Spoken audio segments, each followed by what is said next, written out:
Right, so this is part two.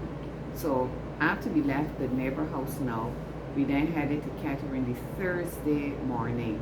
And just let me insert here that I really had a little bit of anxiety about driving, but I kind of got over it. But this whole session, I had so much driving up and down to do. It was not funny because I had to drop Andy to work, and so I was on the highway and I was driving along, and all that tension dissipated.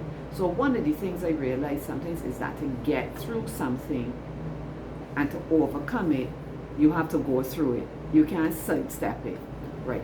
All right, so I'll let Dereka-Lynn. Oh, we didn't mention that at the Good Neighbor House, one of the doctors had said he didn't think it was anything, but he didn't want to be conclusive. But none of her lymph nodes were swollen, or there were no other indications of like anything going on. So yeah, we forgot to say that. Yeah. So we got to Kettering, and they did an ultrasound and on my left breast, and then they came back and did it on my right, and then my lymph nodes. So I thought that would be it, and I will find out what it is, but that wasn't the case. So they said they'll do the mammogram. They'll need to do a mammogram. So in my head, it's like, well, maybe more serious than I thought. But I always thought it was serious. But I mean, it was probably what I really thought it was. So they did the mammogram, which was very uncomfortable, but I got through that. And then they said, after the mammogram, now that they'll need to do a biopsy. So by that time, I was crying, and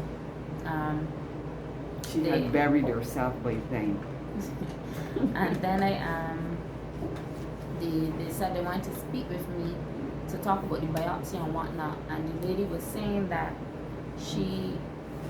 I would not be doing the biopsy that day, that you have to usually schedule it and then you come back when it's time and do it later.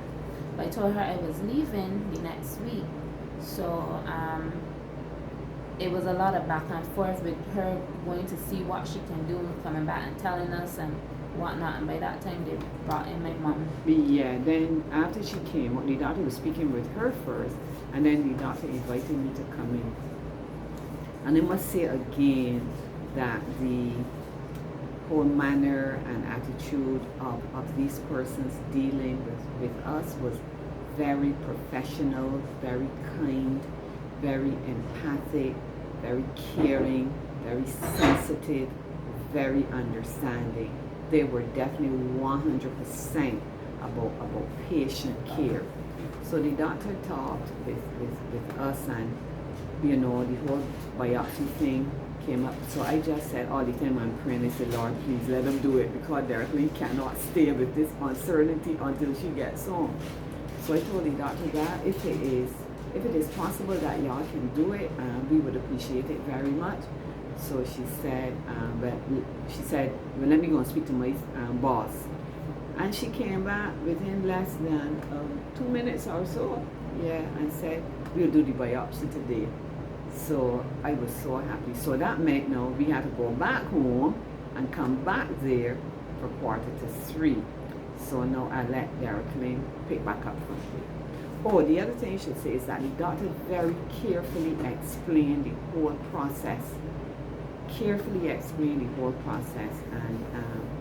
made you feel very comfortable. I must say I was very impressed with the doctors that Dereka-Lynn dealt with and what she told me about them, and the one that I had interaction with. Yes, so when we came back for the biopsy, the nurse that dealt with me, I think she's a nurse. The nurse and the doctor came in later, and they were both very nice, explained everything that would happen, talked to me a little. I cried a little, and she comforted me and whatnot, and gave me a little stress ball. And